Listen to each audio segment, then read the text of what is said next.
Okay, so we are still here with the AMG and trying to figure out this power window issue. And this is a prime example of why you need a maintainer.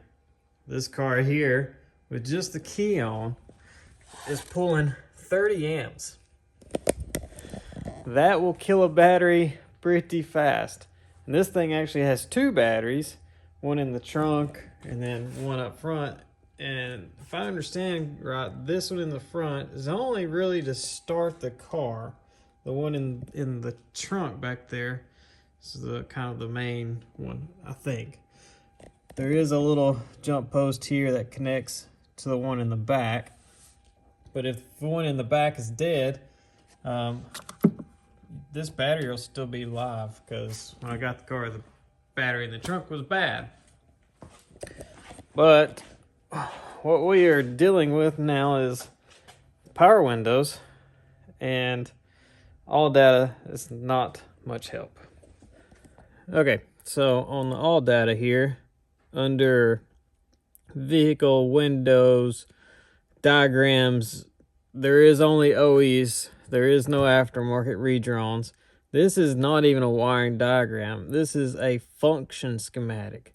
It basically just shows my driver door, or my driver door switch, the driver door module, and then the power window motor, passenger window switch, passenger door module, passenger motor, and then these are the rears. So my driver window works completely fine. The passenger window I took apart just to check some things, because it is actually down. It's been cracked for no telling how long. So I wanted to get in here and do some checks. Mainly I wanted to make sure I had power and ground to the door module, which it was easily actually confirmed without doing anything, because this thing has power closure. Like if you just barely click it, it pulls itself in. So let me show you that again. Let me get the back door shut, and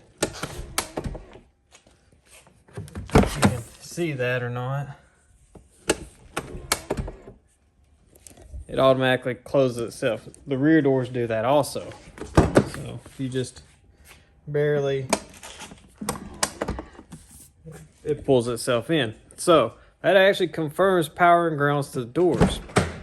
It does not tell me like a wake up or ignition or anything like that to this module, because the power windows obviously ain't going to work if the key's off, but the closure will work.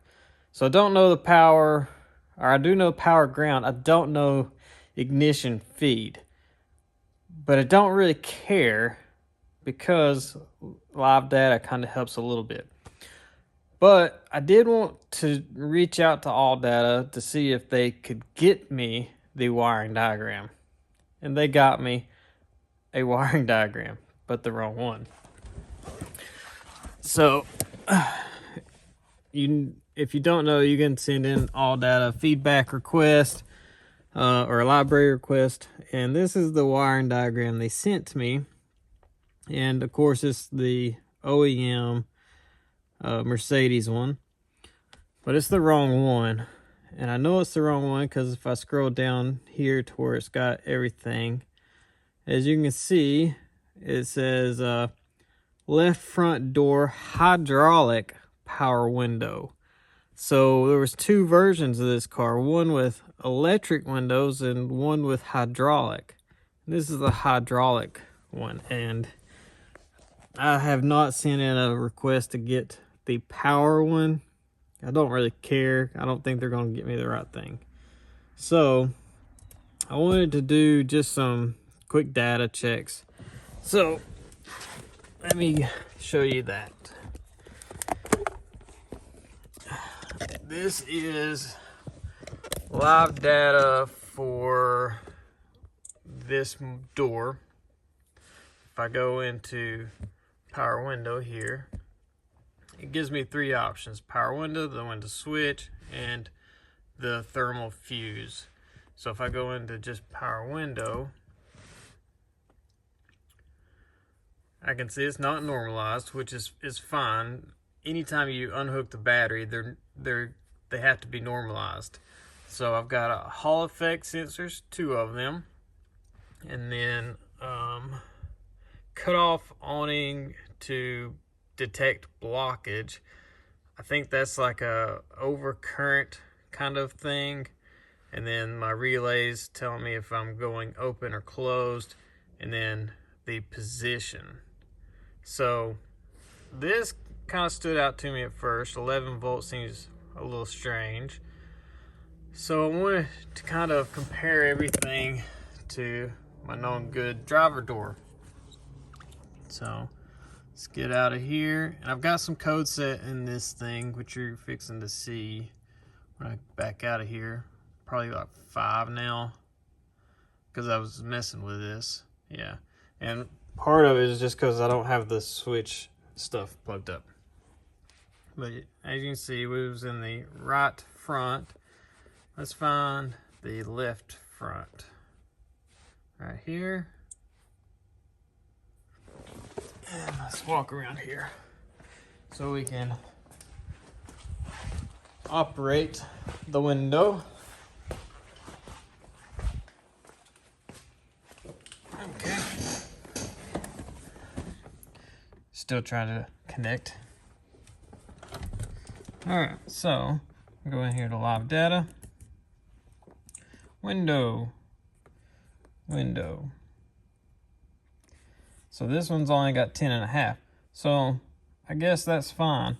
As you can see down here, my left front window position actually has a number, and we are normalized, and neither of our relays are activated. So if I just press a button to close it, you'll see that. See, everything moves.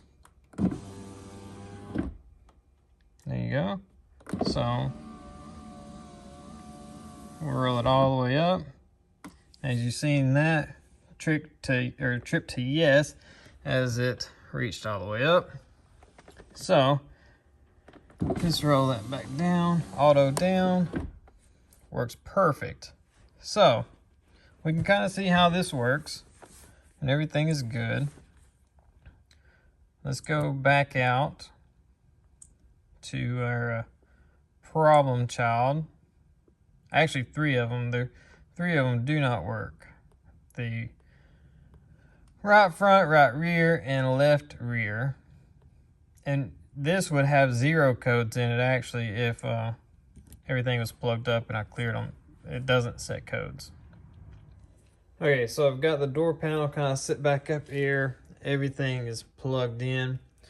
I have a 194 bulb just kind of back probed in here with my green and black wire, which goes to my power window motor. So it was pretty easy to trace. This other one, this green and gray, goes over to the door closure, which we know works. So in our live data here, I just want to know, if I push the button, does this try to move? And if so, does my light come on? So push the button, nothing, and nothing there. Okay, same with down and nothing. So I want to know, is the switch working? So push it up, auto up, and down, auto down. So the module sees the switch. It's just not turning on the output for some reason. So I wonder if I can bi-directionally control this thing. So if we go back out of here,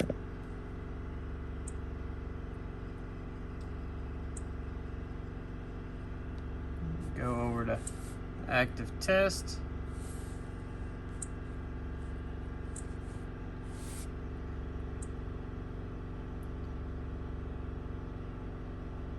Okay. Thermal fuse was activated. Triggering threshold of thermal protection is greater than 85 degrees Celsius. Well, that's interesting because this thing is cold to the touch. So let's go back to that data PID for the thermal fuse and see what it says.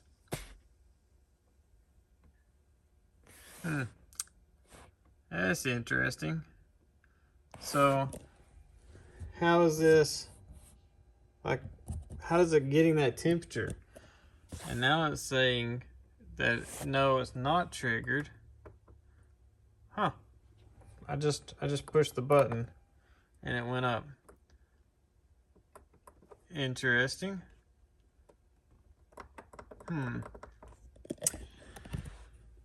Let's look at one of the rear doors. See what it looks like. Okay, so if we go to live data. Oh, no, back up. Power window. Thermal fuse.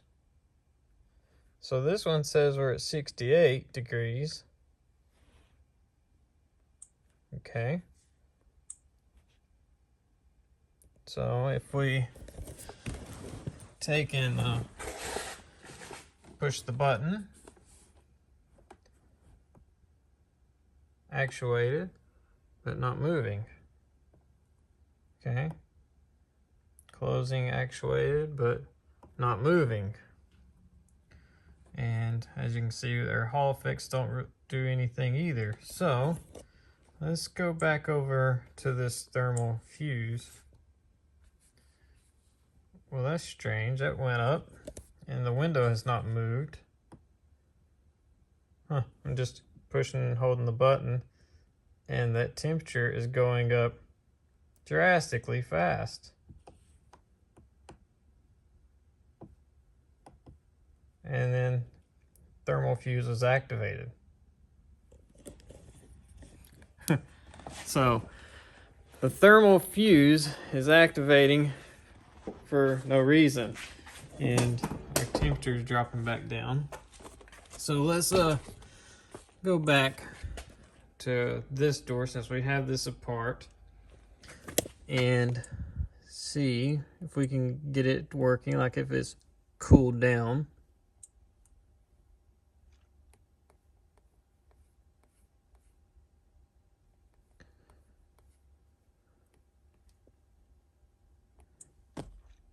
It says we got 7 codes in this thing now. So stored.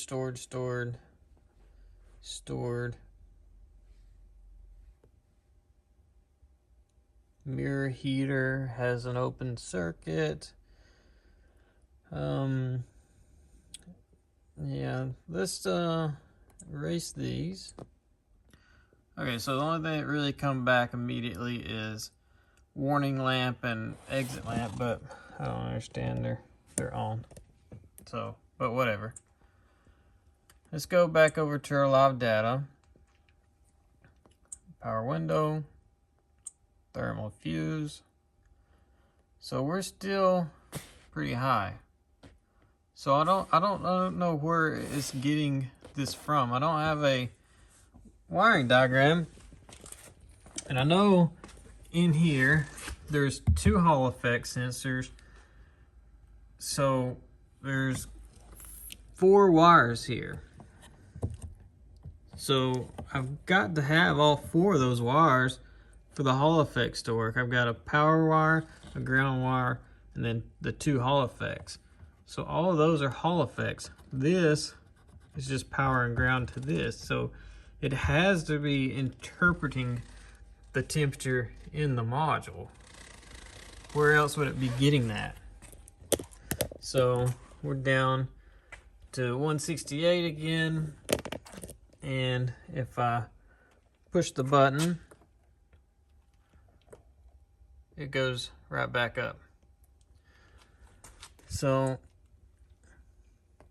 let's go back into their power window So we see that these are not activated. And if I push the button, okay, so there it went active. So when this tries to activate, it's making the thermal value go up. And whenever I push the button and it says activated, I should be getting the light to light up. And it doesn't. So why is it telling me that it activates the relays, but I have no power output? And the temperature goes high. It's pretty strange. So I did some digging, and all data did come through with an old TSB. And this was dated September 17th, 2008. And if we get down here, it is for power window not functioning. If you receive a customer report of the above vehicles not working, so the above vehicles is 21 or 221.171 or whatever, and it is VIN A or up to VIN A 16. If we go out of here, we are VIN A 14. So we definitely fall in this. And if we look, the temperature will fluctuate greatly, plus or minus 10 degrees Celsius, when actuating the window. We definitely have a temperature fluctuation for no reason.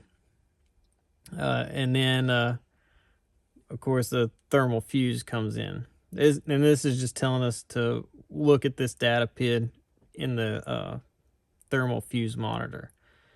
And to resolve, flash the applicable door control module using SDS version 0808 or layer via SDS menu path, blah, blah, blah. So this is basically telling us there's a software update for this. Can we program that with IM608? I don't know. If they have the files in the server, I believe we can. So let's see if we can do that. So if we get out to our main menu for this car, be it diagnostics, hot functions, program customization, vehicle profile. So let's just go in here, and we want to do programming and coding. And I think this is only going to have motor electronics. Yep. It looks that away.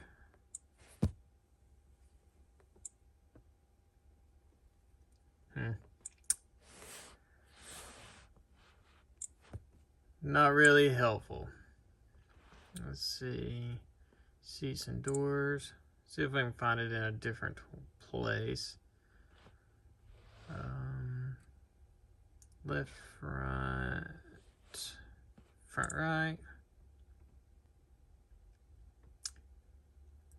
And this control unit adaptations, it doesn't really have anything in here other than the power closure. So it kind of looks like I'm kind of stuck. I definitely can't do Mercedes programming with a J box. Yeah, especially not for one car. So this is one of those bad cases where it's like, what do you tell the customer? Do you tell them to take it to Mercedes and have it programmed? I don't know. I'd be really interested to know if the Top Don or the Launch that has programming also, if their servers have the files. hopefully I'll get one soon, and I'll find out more. Or if somebody else knows, if you've got one of the Top Dons or one of the Launch, Think Cars, whatever that does the server programming, see if you can find out. I'd be interested to know. But anyways, that's kind of where I'm at with this thing. I do know the motors work. It will. I can send power and ground to them, and they'll work. So for now, I'm going to roll this one up with just a little battery, get it closed so it quits getting rained in, and I'll just see what happens. I'll get it back to the customer and tell them what I think. And my diagnosis is the 3, might as well do all 4 modules, reprogram them, get them up to current. Well, the IM608 let me down, but I was able to borrow I think this one's a MS919. Yep, MS919. And it, under the programming, does have the door modules that I need. So let's go through these and do one and see if it fixes it. So we're going to do the front right. And I do have my voltage maintainer on here, as you can see, 13.6 volts. And this might take a little bit.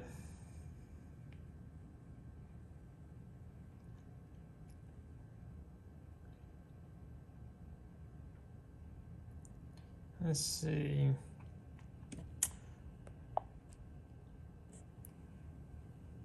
Let's just try this one. So it's going to want me to use the USB cable, which I brought with. Okay, so got it hooked up. You can see the VCMI logo changed to the USB connection. So now we can just hit OK. Let's see, I'm pretty sure that's the right VIN. Yes, that is the correct VIN.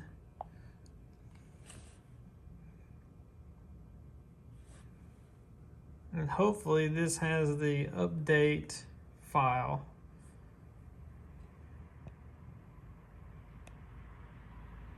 So this is telling me new control unit software version. So it does have a new version that it's going to put in there. And battery voltage, yes, we are still at 13.6. Ignition is on.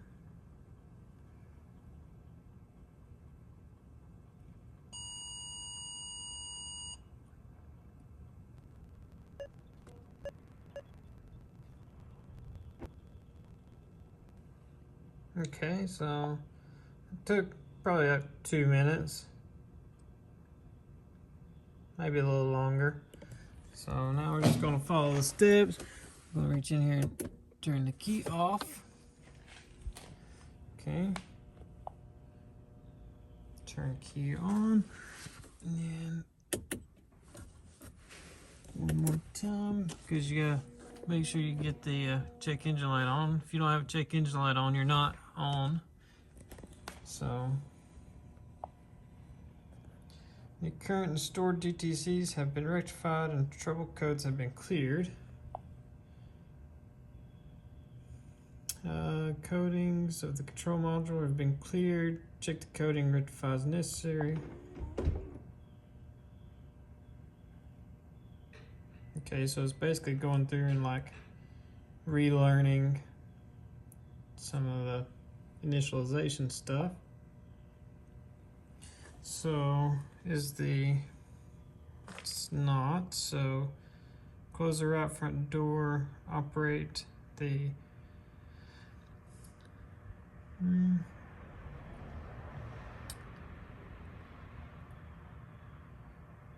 right front window switch pressed in the position. Okay, so let's get in here and we'll press that switch. I don't want to open that door. So I'm just gonna reach in from this side. Try not to unplug anything.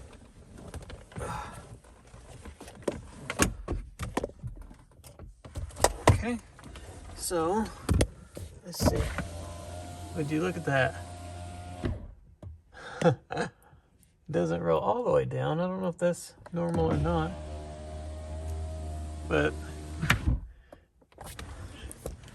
look at that. Programming fixed power window. That's pretty cool. I'm gonna go through and do the other. I'm actually gonna do all 4 doors. Might as well do them all. So, I mean, 3 out of the 4 don't work, so might as well do the one that does work too to keep this from happening later. And my initial startup did change to normalized. It was not normalized. So, is it normalized? Yes. So there we go.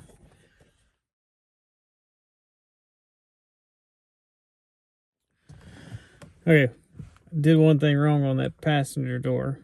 I didn't back up the original coating in case something happened. On the driver door, I did. So there is an option to back up, restore before you do the programming.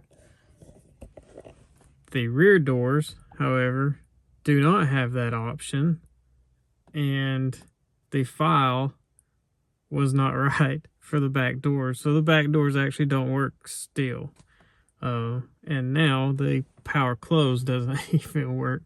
They still close, they just don't like pull down tight anymore. And I can't revert it back. So yeah. Gotta be careful with the aftermarket programming stuff. So yeah, just thought I'd throw this in there. Sometimes, you know, different tools.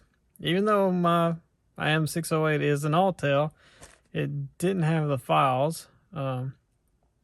This one has a lot more options. So if I go back out here to exit, there's pages of files, whereas mine only listed the motor electronics. This one has 4 pages. So a lot of modules this scan tool can do that my M608 can't do. Kind of sad about that, but I need to give a shout out to Matthew Skundritz for telling me that he was pretty sure Autel had the files and I needed to try a different Autel. So luckily I have a shop that I go do work for that basically just bought this thing like 2 weeks ago, and he's still learning it, so he's like, yeah, you can borrow it. So it's pretty nice of him. So I'm gonna go through and do the rest of these and get this thing back to the customer, and he'll be extremely happy. So thanks for watching, everybody. If you enjoyed it, hit the like button and of course the subscribe button. Leave some comments down there if you got any questions or just anything. I always try to answer them if I can.